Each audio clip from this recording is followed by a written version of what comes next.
más del curso Protagonistas del siglo XIX, seguramente se darán cuenta que hay un cambio en el programa. Les había platicado la semana pasada que íbamos a dar primero Benito Juárez y después de Porfirio Díaz.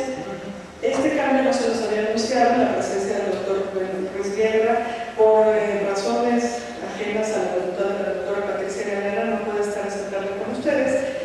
Y bueno, invitó al doctor Rubén Ruiz Guerra, especialista en este periodo de la historia de México, a que esté con nosotros y él platicará con ustedes sobre Benito Juárez.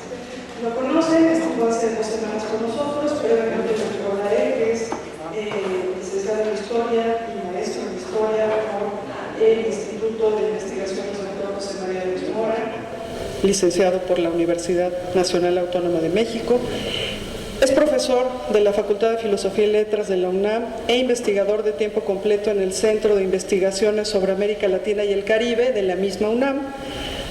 Ha escrito artículos referentes a la pluralidad religiosa en México y a las relaciones internacionales en América Latina en los siglos XIX y XX. Entre sus publicaciones mencionaré ahora Hombres Nuevos, Metodismo y Modernización en México, 1873-1930, La Libertad Religiosa, Pilar de la Libertad Política. Fue coordinador del libro Miradas a la Reforma y compilador de la obra Libertad Religiosa en Iberoamérica, compilación de legislaciones. Así que queda con ustedes el maestro Rubén Ruiz Guerra. Gracias.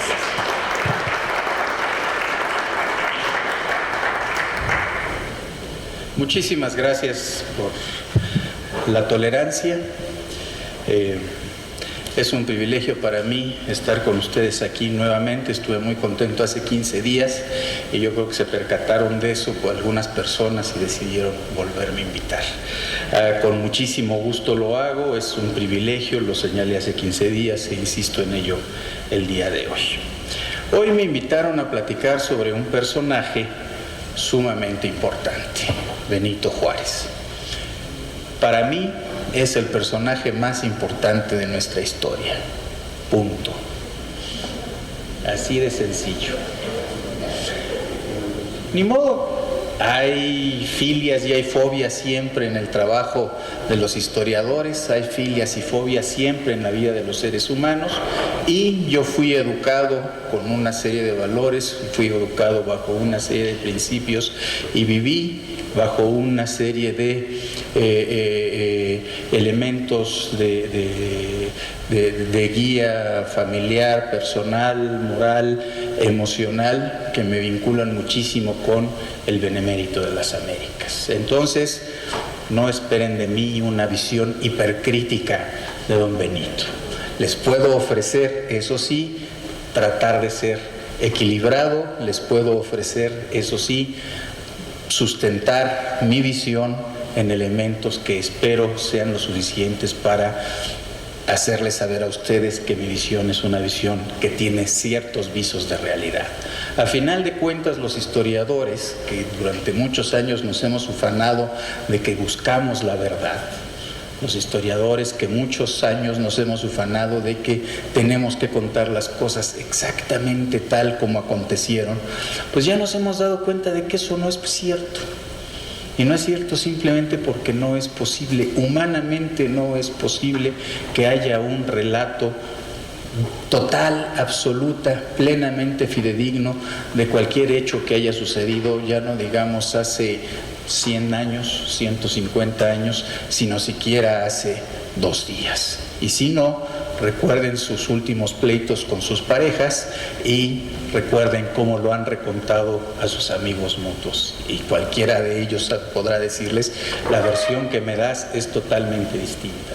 Y no hay mala fe ahí, no hay animadversión ahí. Lo que hay son simplemente formas distintas de ver la realidad y por lo tanto formas distintas de reconstruirla y de recontarla. Esto nos lleva a la relatividad absoluta, entonces todo lo que podamos contar es cierto, todo lo que podamos contar se vale, y yo me atrevería a decir no, tampoco.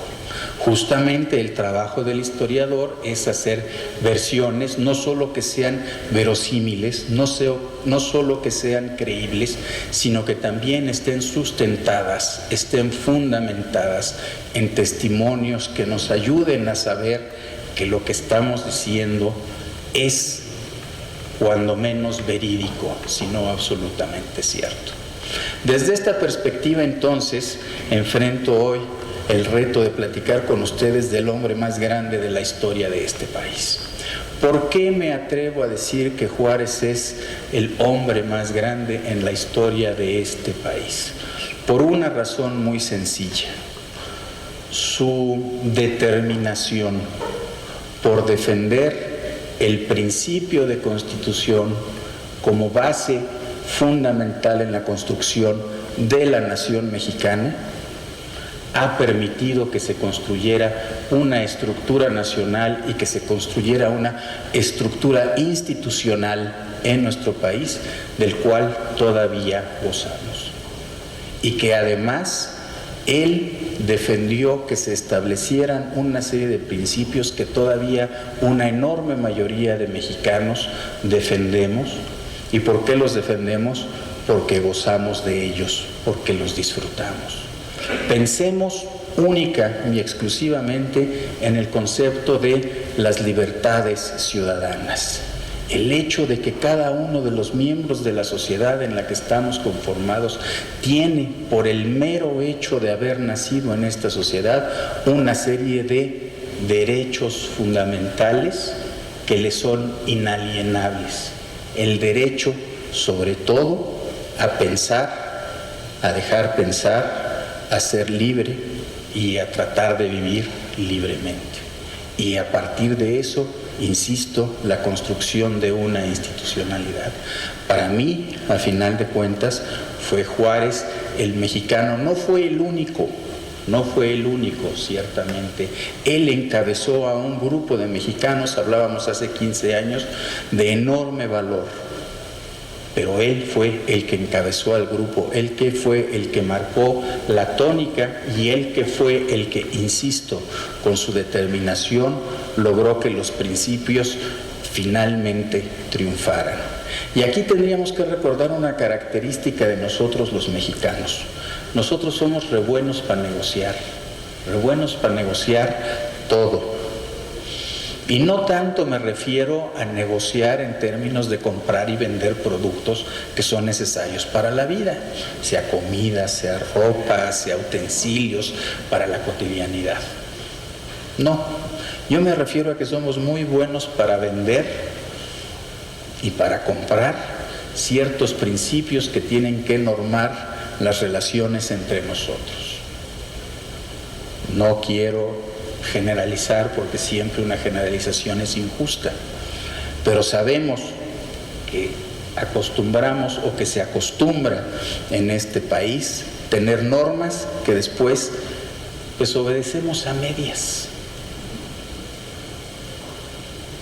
Si nos caen bien, las obedecemos. Si no nos caen bien, pues no las obedecemos. Y si no las obedecemos, y si nos caen en la maroma, vemos la manera de salir del asunto.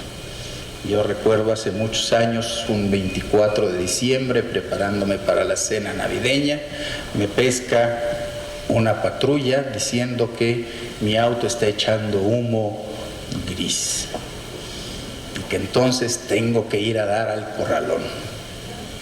Antes de llegar al corralón, se para la patrulla, se acerca a mí y me pregunta: bueno, ¿qué es lo que podemos hacer, señor? ¿Tiene usted alguna sugerencia o nos deja cumplir con nuestro deber? La risa que todos ustedes o que la mayor parte de ustedes está esbozando nos muestra exactamente esta característica que conocemos bien. Tenemos la capacidad, la facultad de negociar casi todo. Y si queremos poner un ejemplo no tan risible, podríamos pensar en lo que ha sucedido con la deuda de los estados y los municipios recientemente. En cuando, en vez de aplicar normas para impedir que esa situación se continúe, y para ponerle remedio, lo que se hizo fue establecer un mecanismo para, pues bueno, hacemos borrón y cuenta nueva y aquí no ha pasado nada. ¿Sí? Todos sabemos esta historia, ¿no? ¿A qué viene el cuento esto en relación con Juárez? Juárez simplemente no quiso transigir ciertos elementos, ciertos principios de la vida institucional de este país. El fundamental, la vigencia de la Constitución de 1857. Y justamente como no lo transigió, a pesar de que tuvo que vivir una guerra en la cual se estuvo en disputa la vigencia o no de este principio, el principio se mantuvo. Tan se mantuvo que la cuenta de nuestras legislaturas nos remite justamente a 1857. ¿Sí? Ya ven que todas las legislaturas tienen un numerito romano antes de legislatura, ¿no? Y entonces cuando toman posesión es la N legislatura. Ahorita no sé ni siquiera en qué número vamos. Bueno, ese número nos remite a 1857. ¿Qué nos quiere decir esto? Simplemente que ese principio constitucional vigente, que se sostuvo a pesar de una guerra fratricida, que se sostuvo a pesar de una intervención extranjera, que se sostuvo a pesar de la existencia de un llamado imperio, se pudo mantener en buena medida gracias a la visión y a la tenacidad de este hombre que insisto en llamar el hombre más grande de nuestra historia. Esto no demerita a muchos otros de los cuales somos herederos y a los cuales les debemos honra y memoria. Simplemente estoy diciendo que entre todos ellos, este es el que a mí me parece el más grande. ¿Por qué me parece el más grande? Y aquí yo creo que tendríamos que recordar un poco la vida de don Benito Juárez. Tendríamos que recordar, en primer lugar, que él logra superar una condición sumamente adversa en muchos sentidos para poder educarse. No sé si alguno de ustedes haya visitado alguna vez San Pablo Guelatao. Todavía hoy día es difícil llegar ahí. Nos toma un buen rato en una carretera más o menos buena poder llegar a San Pablo. ¿Ya no? ¿Ya es muy fácil? ¿Cuánto tiempo hacemos de Oaxaca? Ajá. ¿Y cuánto tiempo tardamos en llegar?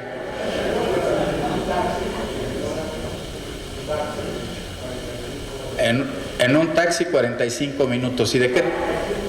45 pesos la... 35 minutos, 40 minutos, ok. ¿Y de qué tamaño es San Pablo Guelatao?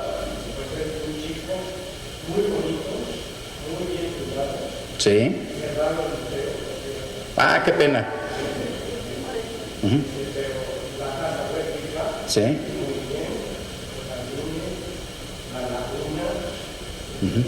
Excelente todo. Pocos turistas. Sí, tienes toda la razón, está muy bien cuidado San Pablo Guelatao, pero estamos diciendo que es una población más o menos aislada, es una población pequeña, es una población que en nuestros días no tiene una fuente de riqueza económica para sostener una población significativa. ¿Sí? Estamos hablando de una pequeña población, pero además estamos hablando más allá del aislamiento geográfico que pudo haber existido allá por el año de 1806, estamos hablando que él era un indígena de raza pura. ¿Sí? Y al decir un indígena, estamos diciendo todavía hoy, a principios del siglo XXI, un grupo social, vamos a decir, con muchos problemas para desarrollarse.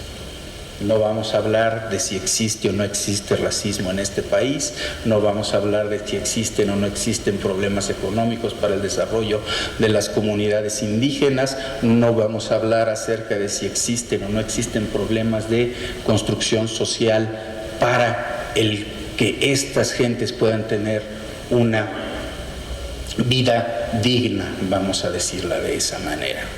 Pero además de esos problemas, Benito Juárez quedó huérfano de padre y madre sumamente pequeño.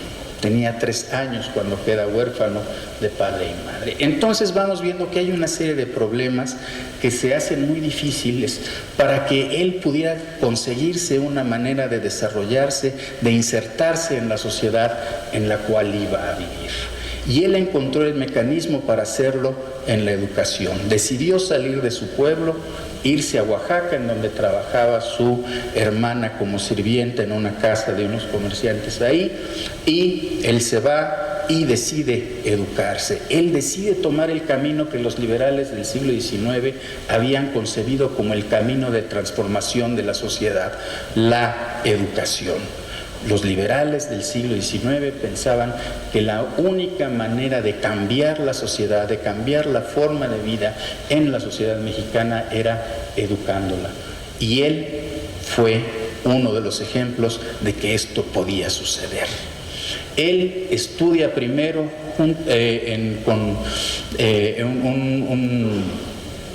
un franciscano terciario, no me acuerdo cómo.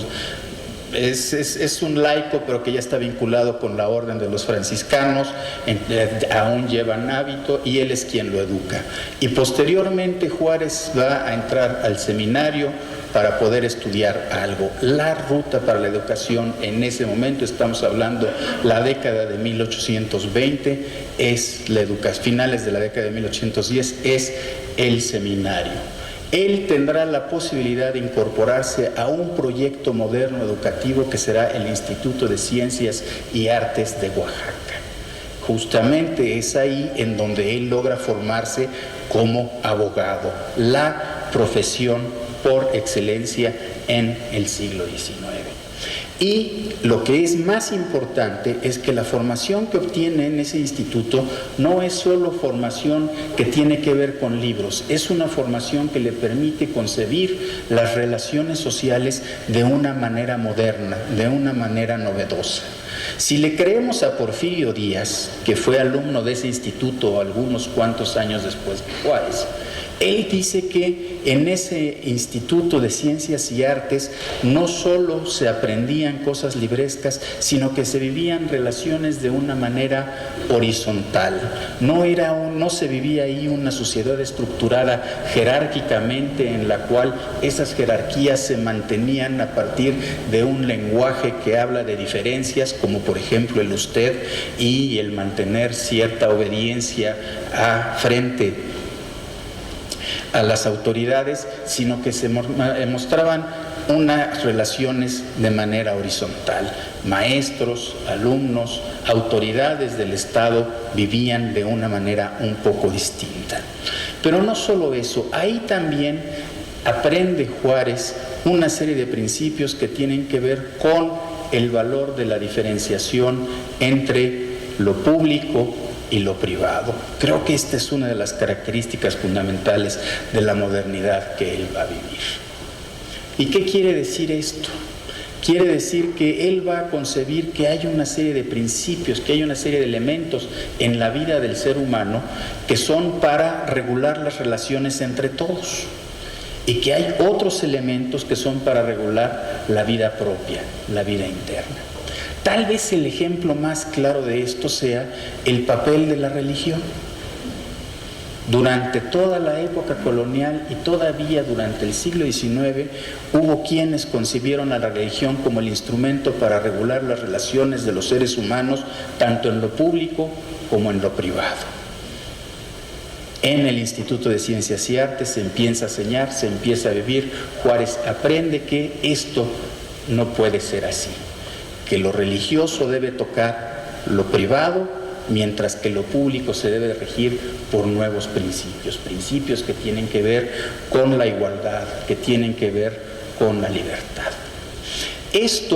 Esto le dará a Juárez una serie de principios muy sólidos para involucrarse por una parte en la vida pública. Él muy temprano, en la década de 1830, va a iniciar una vida pública participando en el Ayuntamiento de Oaxaca. Él va a ser electo como regidor en el Ayuntamiento de Oaxaca.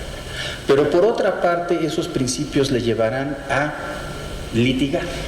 Él será una persona que por una parte vaya a desarrollar una vida pública y por otra parte será alguien que va a ejercer su profesión. Su primer gran caso como abogado será un caso en el cual él verá muy claro que es necesario hacer esta diferenciación de esferas en la vida pública. Resulta que en una población que se llama Loxicha hay una disputa de tierras entre el sacerdote y la comunidad. El sacerdote, según esto, se apodera de las tierras. Juárez defenderá a la comunidad. Y el resultado de la disputa, en términos legales, será que gracias a los vínculos del sacerdote van a darle a él la razón, y no solo eso, sino a meter a Juárez en la cárcel porque estuvo de abogado picapleitos incitando a la comunidad para pelear en contra del sacerdote por la propiedad de las tierras. Esa será una enseñanza muy dura para Juárez. No se pueden utilizar las influencias personales para determinar el curso de la ley, y menos si esas influencias personales vienen de una situación de privilegio establecida por una situación vinculada con la legalidad, con la Iglesia Católica. Justamente a partir de esto vamos a ver que don Benito va a ir haciéndose cada vez más radical en términos de su defensa de los principios de la libertad y de la legalidad. Su desarrollo en el ámbito político le llevarán a también ser electo diputado al Congreso de Oaxaca, esto en 1833, y también buscará de alguna manera vincularse con las autoridades en el ámbito de lo legal y tratará de, será nombrado juez en la Corte de Justicia en primera instancia en el estado de Oaxaca. Para 1840 Juárez ya es una persona prominente en su estado, insisto, una vida importante en términos del ejercicio de la abogacía, una vida importante en términos de la política local, una vida importante también en términos del funcionamiento del sistema de impartición de justicia. Esto lo llevará a que hacia finales de la década del 40 él pueda asumir en un momento determinado y de forma interina la gubernatura en el estado de Oaxaca. Una gubernatura en la cual él emprenderá una serie de tareas que tienen que ver con el desarrollo económico del estado. Él va a procurar una serie de medidas para mejorar las formas de vida de la gente en el estado. Lamentablemente, ese periodo en la vida de Juárez está coincidiendo con un periodo sumamente difícil en la vida de nuestro país.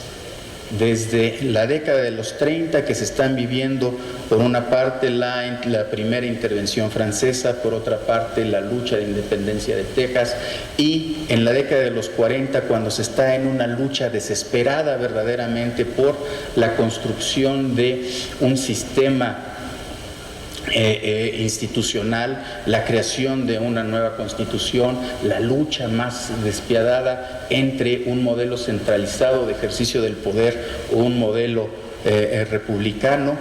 Juárez estará viviendo eso, y en ese momento la figura central, la figura fundamental será la de Antonio López de Santa Anna.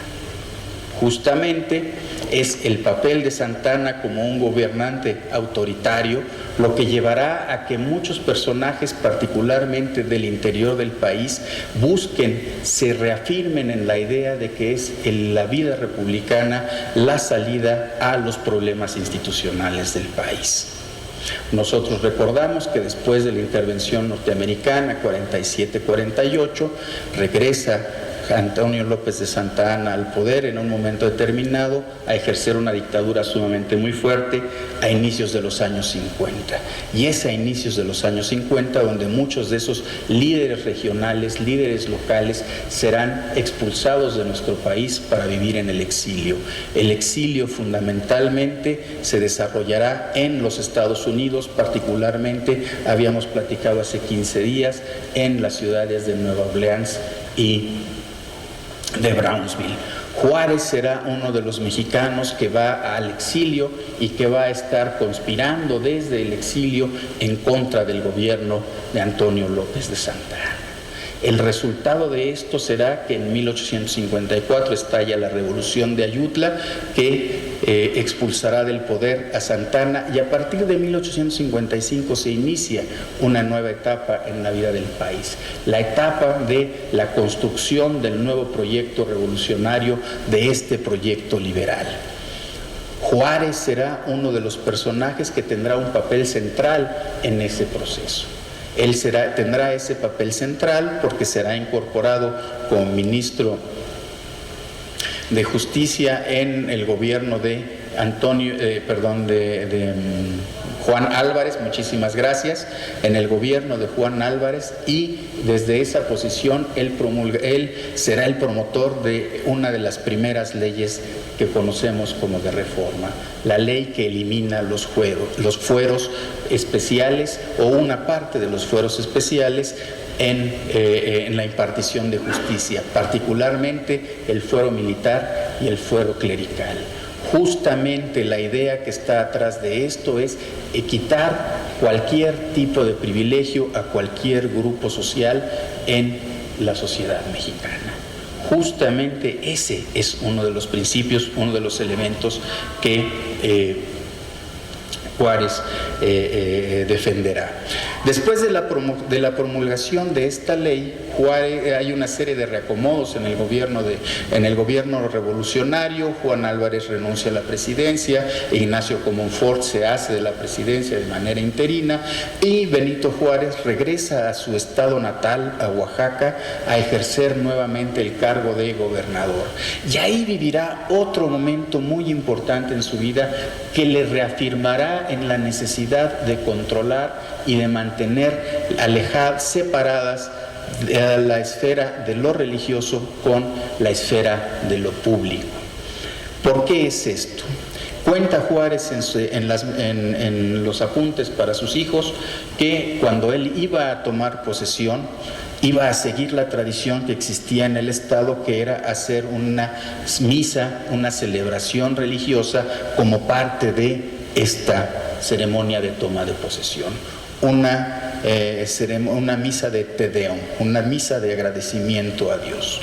Bueno, cuenta Juárez que él se entera de que los canónigos, que la gente, que los religiosos encargados de la Catedral de Oaxaca están pensando hacer un gran alboroto de tal manera para generarle un problema y obligarlos a que los reprimiera. Él, para evitar cualquier tipo de problema, decide no asistir a la misa para ser consagrado como gobernador de Oaxaca. ¿Y eso qué le sirve? ¿Y eso para qué le sirve? Le sirve para decir, señores, el gobierno no tiene por qué estar bendecido, literalmente bendecido, por ningún tipo de iglesia, por ningún tipo de religión. No se necesita, y él lo vive de una manera clara y decidida. Y además eso le lleva a reflexionar acerca de un hecho que él considera muy importante. Si bien todo gobernante tiene el derecho de tener una religión, Juárez era un hombre muy creyente, Juárez era un hombre muy, muy católico, ¿sí? De un catolicismo particular, no era de un catolicismo que le llevara a andar en peregrinación el 12 de diciembre a el Tepeyac, no. Él tenía una práctica religiosa muy firme, muy arraigada. Pero él decía que si bien tenía el derecho a tener una práctica religiosa, no tenía por qué expresarla en público, porque como gobernante, el expresar en público su religiosidad se significaba como un espaldarazo, como una validación a la religión. Y eso, él estaba convencido, debe ser algo que surja del fuero interno de la gente. La práctica religiosa no puede ser algo que se imponga por la autoridad o que se imponga por el cuerpo religioso o por la sociedad en su conjunto. La práctica religiosa tiene que ser algo que surja del convencimiento del individuo. Y en esto él era muy parecido a muchos de esos liberales que le acompañaron en distintos momentos de su vida. Ellos estaban convencidos que a Dios se le debería adorar de acuerdo a lo dictara la conciencia propia. Y entonces ahí hay un elemento que va marcando, que va indicando por dónde es que Juárez piensa que se debe actuar. Cuando vienen las elecciones en 1857, bueno, pues Ignacio Comonfort gana la elección, esto es después de que se ha promulgado la Constitución, y Benito Juárez es electo. La Constitución del 57 establecía que el presidente de la Suprema Corte de Justicia tenía que ser electo al igual que lo era el presidente. Benito Juárez resulta electo presidente de la Suprema Corte de Justicia. Sabemos un poco qué fue lo que vino después. Un problema muy serio, el cuestionamiento por parte de la Iglesia Católica y de una parte muy importante del ejército de la legitimidad, de la legalidad de la nueva Constitución. A tal grado es esa disputa que el presidente electo, Ignacio Comonfort, el que jura defender esa Constitución, se pronuncia en contra de ella, la desconoce. Eso es algo usualmente, verdaderamente excepcional. No digo que haya sido único en la historia, pero es un caso verdaderamente excepcional. El presidente desconoce la Constitución que le ha dado los poderes. Claro, viene un serio problema ahí. Se inicia una guerra civil, que es la que conocemos como la Guerra de los 3 años, y quien va a asumir la presidencia constitucional del país será Benito Juárez. Así es como llega Benito Juárez a la presidencia.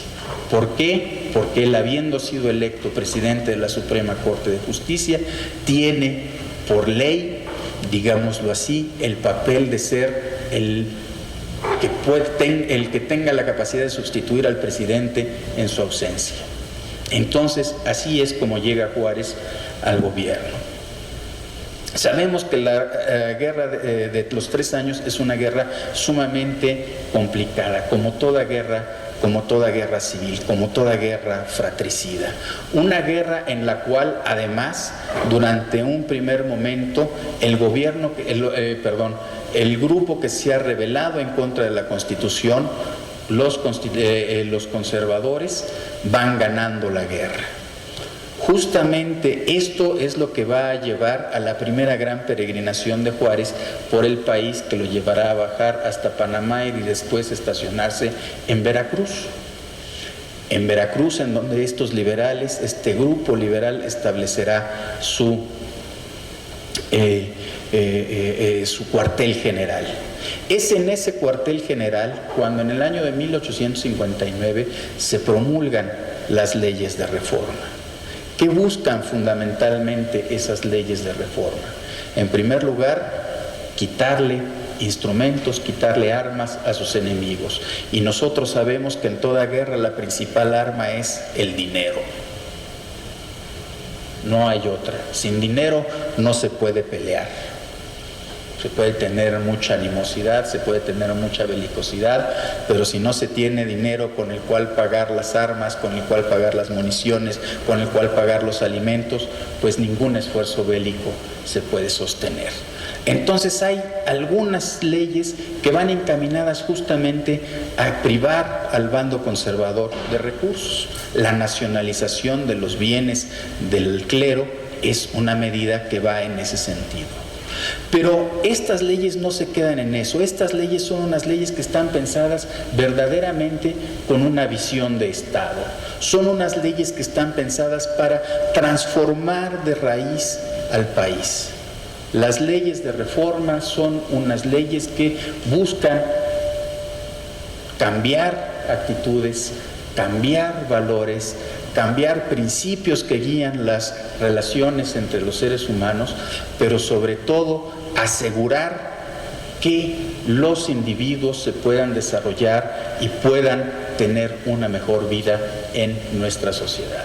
Y así se promulgarán una enorme cantidad de leyes. Algunas de las más importantes tienen que ver con la creación del registro civil, que permite que el Estado sea el que controle, el que regule el desarrollo de la población, hasta la ley de la libertad religiosa, una ley que abre a la sociedad mexicana la posibilidad del ejercicio de la práctica religiosa de acuerdo con su conciencia. Y quiero insistir en esta idea. Tanto Juárez como los liberales que proclaman estas leyes no están tratando de destrozar aún a la Iglesia Católica.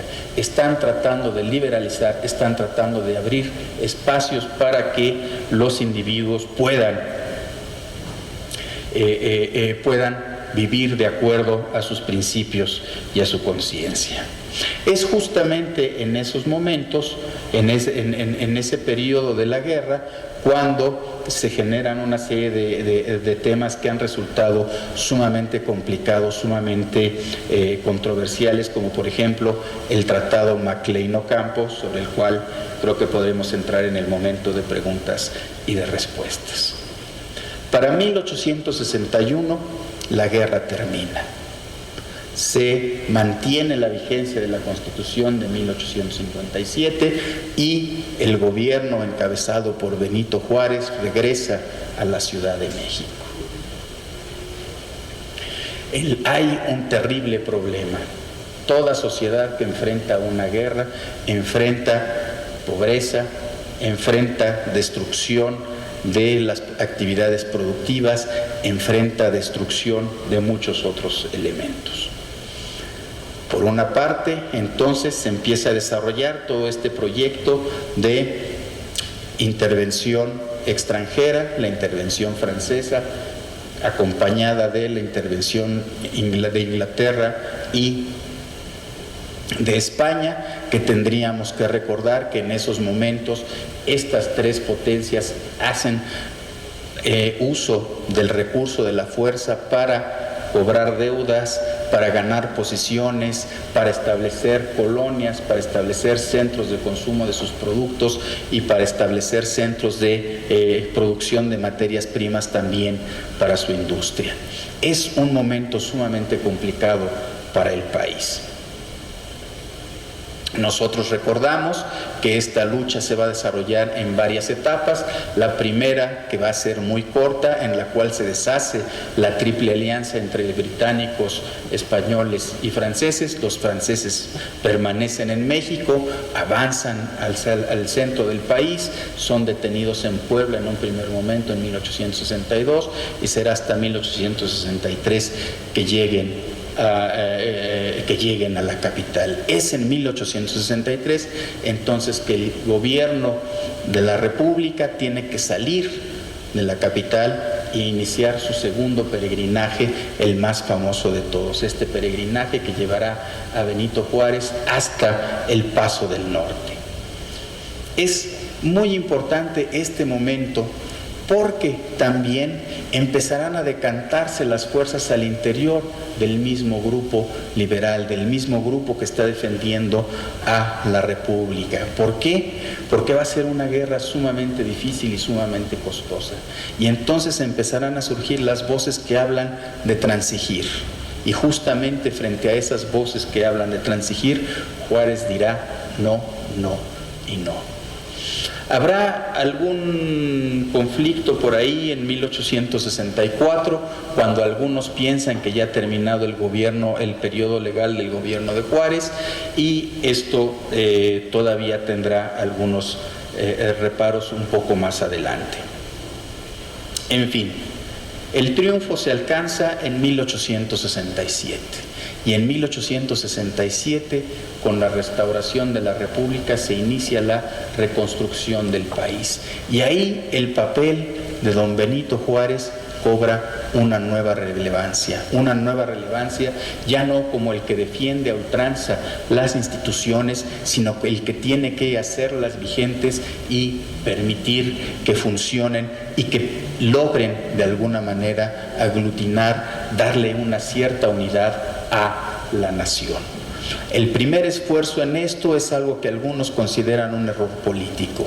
Junto con la convocatoria a elecciones de Cámara de Diputados y de presidente y subpresidente de la Suprema Corte de Justicia, se convoca un plebiscito para generar algunas reformas constitucionales. Se arma una gran controversia y a final de cuentas el plebiscito es desechado.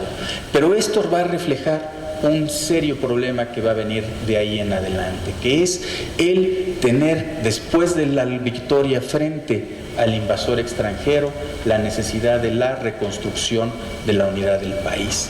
Y esa reconstrucción pasará por la construcción de un gobierno fuerte, de un gobierno que tenga capacidad ejecutiva, de un gobierno que tenga capacidad de controlar los problemas. Y entonces vamos a ver el gobierno de Juárez enfrentando una enorme cantidad de levantamientos en el interior del país.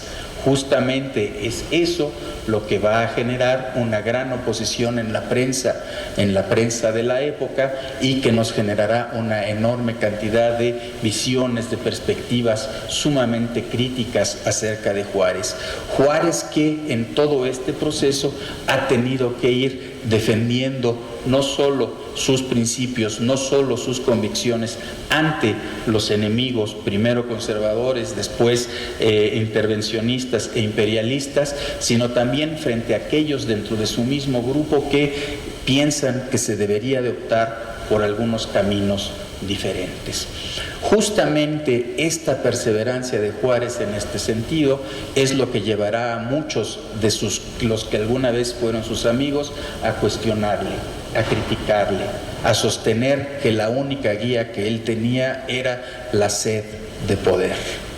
Y justamente, por ejemplo, Ponciano Arriaga, de quien hablamos hace 15 días, llegó un momento en que hizo ese planteamiento.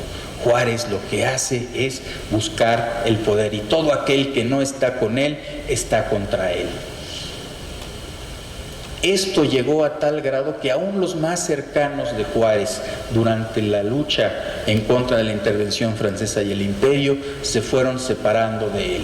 Tal vez el más cercano de todos, Sebastián Lerdo de Tejada, un personaje sumamente importante y que había llegado a ser el hombre de todas las confianzas de don Benito cuando todo el peregrinaje hacia el norte del país. Él había sido, digámoslo de alguna manera, una cabeza organizadora y sobre todo que fundamentaba en términos de legales el quehacer del gobierno constitucional. Hasta de él se distanció Juárez en un momento determinado. Los últimos años de Juárez son difíciles en este sentido. De alguna manera se va aislando de sus grupos y, por supuesto, cuando en las relaciones sociales se generan ese tipo de vacíos, se generan nuevas relaciones. En el caso de Juárez, las relaciones fueron algunos de los personajes más cercanos en términos de lo familiar. Matías Romero, por una parte; por otra parte, su yerno Pedro Santacilia, ¿no?